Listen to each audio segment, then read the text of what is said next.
GV. Prakash தற்போது ராஜேஷ் இயக்கி வரும் கடவுள் இருக்கான் குமார் படத்தில் நடித்து வருகின்றார். இப்படத்தில் நாயகிகளாக அவிகா கோர் மற்றும் நிக்கி கல்ராணி நடித்து வருகின்றனர்.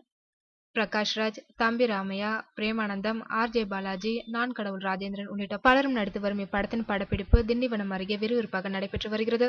ஜி.வி. பிரகாஷ் மற்றும் ஆர்.ஜே. பாலாஜி இருவரும் காரில் செல்ல வில்லன்கள் துரத்துவது போன்ற காட்சியை படமாக்கிக் கொண்டிருக்கும் போது திடீரென கண்டெய்னர் லாரி மோதியதில் ஜி.வி. பிரகாஷ் என்ற கார் நிலை தடுமாறி சாலைகளுக்கு இடையே நிற்கும் தடுப்பு சுவரின் மீது மோதியது. அதில் ஆர்.ஜே. பாலாஜிக்கு மூக்கிலும், ஜி.வி. பிரகாஷிற்கு முகம் மற்றும் தோள்பட்டையிலும் அடிபட்டுள்ளது. விபத்தை தொடர்ந்து படப்பிடிப்பு நிறுத்தப்பட்டது.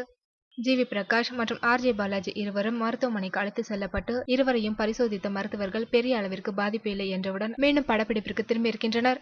அதனைத் தொடர்ந்து தற்போது மீண்டும் படப்பிடிப்பு நடைபெற்று வருவது குறிப்பிடத்தக்கது.